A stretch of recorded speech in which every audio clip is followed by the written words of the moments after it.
It is Friday, March 11th in the NBA, and I'm back with my 3 best picks of the day. Yo, what's going on, everyone? This is Austin from Calling Our Shot. A short recap from yesterday. James Harden absolutely dropped the nuke on our only play of the day, which was the same game parlay, and the rest of the Sixers just did not look all that great. But that's why we didn't force a lot on a short slate in the NBA. We're going to get back after it. I know we've been in a little bit of a weird turn, but we're turning around the month today. I appreciate all the comments from my dad. Yesterday was his birthday. As you can see, we're in a change of scenery. Probably in a change of scenery the next couple days, but we're going to get back after it, and we're getting into the winning column today. Now, I know I promised you guys a subscriber parlay giveaway, but I want to get back into the winning sort of things before we go on to a parlay giveaway. So, promise it is on the way. Now, if you are new to the channel, consider hitting that subscribe button down below. I believe we're almost at 30,000 subscribers. Well, we're trying to hit that by the end of the month. Only 2,000 away. Now, we appreciate, again, our COS All-Stars. We can't do it without you guys. Thank you guys for supporting the channel, supporting me, for all the research we do. Although the research hasn't really been trending into wins, it's going to turn into wins. Obviously, we're up 30 units on the year for a reason. Now, click the join button on the channel or click the link in the pinned comment if you want to become an All-Star. Our newest ones,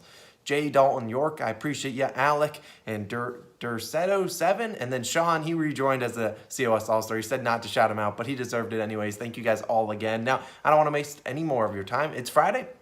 Let's get in the winning column. I'm going to save my best bet of the day till the end because it is the same game parlay and it's a 1.5 unit play, which 1.5 unit, you know we don't do a lot of those, but you'll have to stick around for that one. We're starting with Robert Williams, and I'm taking this under 11.5 rebounds, minus 135 on DraftKings. Now, I love this at 11.5. When you get down to 10.5, it's a little bit, and I'd probably play it for a half unit at 10.5, and DraftKings and a couple other sportsbooks had it at 11.5. Now, I do love the Time Lord, as the people call him, but this line's a little bit too high for him. Now, today, Williams and the Celtics are taking on the Pistons, and surprisingly, Pistons have been a bad team to get rebounds against as of recently. I'll talk about that in a second. Now, on the season, Robert Williams has gone under this line in 39 of 54 games, or 72% of the time, and he's played the Pistons twice, and he had 7 and 11 rebounds in both those 2 games, and then on the hook, well, positively hook for one of those, but if you took 10.5, you would have ended on the hook in a negative way. Now, the 11 rebounds came in a game in which the Pistons, one, attempted 104 shots, missed 70 of them, which is absolutely terrible, and another one, you saw Al Horford only play 19 minutes. We obviously know Al Horford is a guy that can steal rebounds from Williams, and you see Horford, he's played 30-plus minutes in every, probably like 8 or 10 straight games. Every game since the All-Star break, they've really been playing Horford and Williams a lot. Now, you look at it, Horford, he should be able to steal a couple rebounds. I think his line's 8.5, and Williams could struggle with foul trouble. That's always a recipe for success for him to go under, but I'm not counting on that because over the last 7 games, the Pistons have allowed the 3rd fewest rebounds per game to the center position. Obviously, that's where Robert Williams plays. Now, the Pistons, normally you're seeing a guy like Isaiah Stewart starting for him, but that's not who will be starting today as he is out. Now, you'll likely see Marvin Bagley, I know PTSD, and Kelly Olynyk playing a lot of minutes, and honestly, I think that's a good thing for Robert Williams and taking us under for rebounds today. Now, I know Bagley hurt us recently, but we saw him. He just stands on the three-point line a lot. If he gets it from the three-point line, he's going to drive, maybe draw a foul, or at least make Robert Williams contest the shot. And then if you have Kelly Olynyk in the game, we obviously know Kelly Olynyk's the guy that shoots a lot of threes. You're going to have Robert Williams out there guarding him. Now, I would warn if you bet 10.5, as Williams has ended with 11 rebounds on the dot in 5 games since the start of January. So he does have to finish on the hook a good amount of times, but I really like this bet. I know it's a little bit juiced, but Robert Williams under 11.5 rebounds. I don't see him getting that against this Pistons team. Who knows? This could be a blowout. The Celtics have been playing pretty well, but so have the Pistons. So this game could be close. A bunch of different avenues for Robert Williams to go under. So I'll be taking it under 11.5 rebounds, minus 135 on DraftKings. Now, moving on to my next play. It's an over-under play, and yes, it's not a lean this time. We're taking the Pelicans, team total under 114.5 points, minus 120 on DraftKings. Now, I know you guys, if you've been a follower of the channel, you know I kind of swore off spreads and over-unders, and it was for good reason. But with props being so difficult to bet on, I'm going to take an over-under here, and I'm taking this under, and it's going to be an official play for 1 unit. Now, today the Pelicans are at home, and they're taking on the Hornets. I know the reason this line is 114.5 is because it's the Charlotte Hornets. It's a team that plays very fast. But look, I don't care if you're playing fast. I don't know where the points are coming for the Pelicans. They're going to be down Brandon Ingram and CJ McCollum today. And those are 2 guys that, number 1, they're going to average 20-plus points per game. They're going to shoot a lot of the shots for this team. And number 2, there's a guy that leads the teams in assist chances. These are guys that are setting up their teammates with easy baskets. Now, obviously, both of those guys are both out today. And you're going to be relying on 2 guys, Jose Alvarado and Devontae Graham, to create offense and to score for you. I just don't see it happening. Now, the starters, if you think about it, these guys are going to be chucked into the starting lineup. They've obviously not played with the normal starters a good amount of time. I think Tony Snell's out there too, and he's a 0-0-0 kind of, that's what he does. But look, the Hornets, sure, they've allowed a lot of their recent opponents to go over this, scoring 115 plus points in 5 of their last 6 games. But those are teams that are very good at offense. They're teams like the Bucks with the Greek Freak. They're teams like the Spurs, the Celtics, the Nets, all teams with very elite shot makers on offense.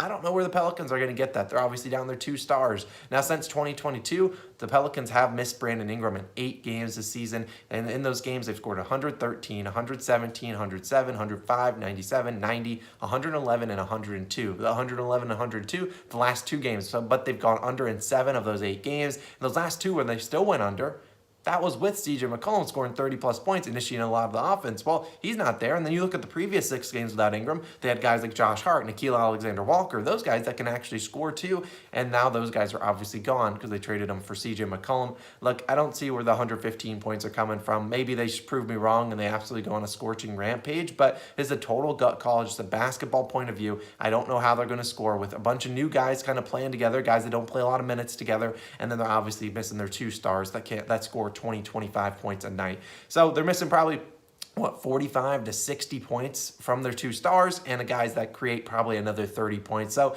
maybe they prove me wrong. I know it's a good matchup against the Hornets, but look, I'm taking the under 114.5 points, team total points for them, and we're going to be riding with that. Now, I will do my final play, which is the best bet of the day, and it is a 1.5 unit play. It's going to involve DeJounte Murray, and I know we did his 15 points, 6 rebounds, and 8 assists, and he cashed that early in the 3rd quarter. You can take that for a plus 107 value today, but I'm going a little bit more conservative and going with this one.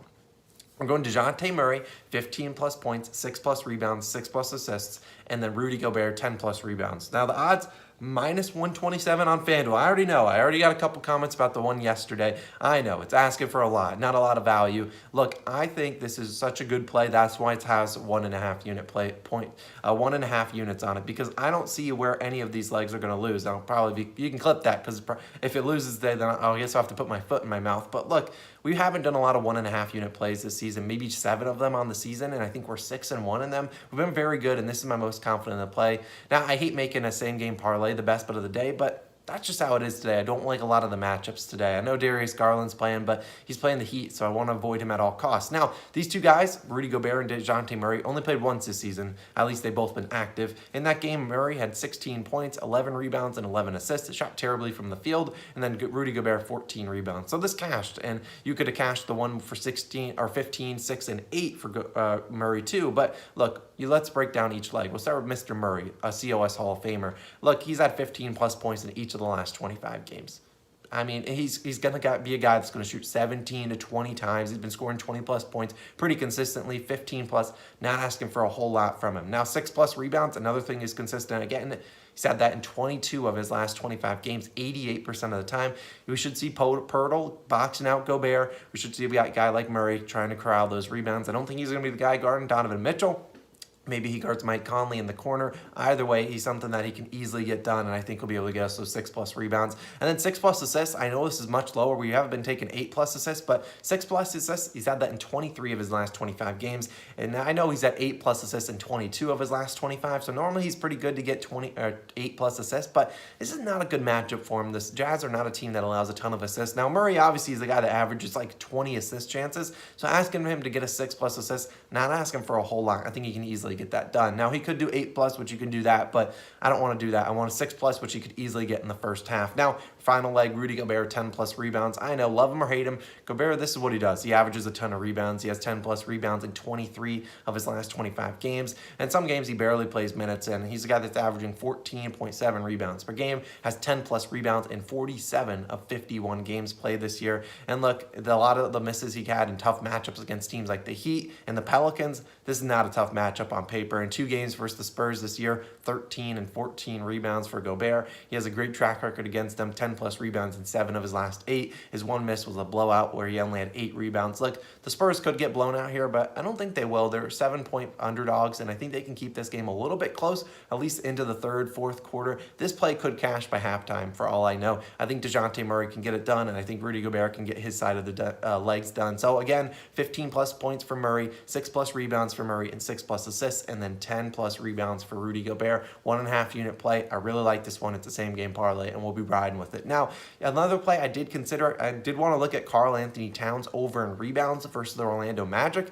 No idea what the line will be. If it's like 11.5, it will be high for him, but I think he can get that done. I probably won't add it. I just want to have 3 plays today. Hopefully we can go 2-1, maybe a 3-0 sweep. But you look at the Magic, been giving up a ton of rebounds to opposing centers. What Valanciunas just had 15. We've seen a ton of other guys get a ton of rebounds against him. And you look at him, he's had a great track record against this Orlando Magic team. I think he had about 16 rebounds earlier this season against them. So I definitely keep an eye out for that one. Let me know your best bets down in the comments below. I'm curious what you guys are on. You guys always seem to find good value bets. So I'm curious what you guys are liking today. Maybe I'll tail a couple of you guys because it's been a little bit of a weird run so far into March. 10 days in, not the greatest record, but we're going to turn that around, still have a very positive record on the year. We're going to get back to winning you guys some money. So I appreciate you guys for all tuning in. As always, those are my 3 official plays. We got the 1.5 unit same game parlay with Murray 15, 6, and 6, and then Rudy Gobert 10 plus rebounds. We got Robert Williams under 11.5 rebounds, and then the Pelicans team total under 114.5 team total points. I appreciate you guys for tuning in. Happy Friday. I'll see you guys again tomorrow. Hopefully we're bringing out the brooms or a 2-1 profitable night.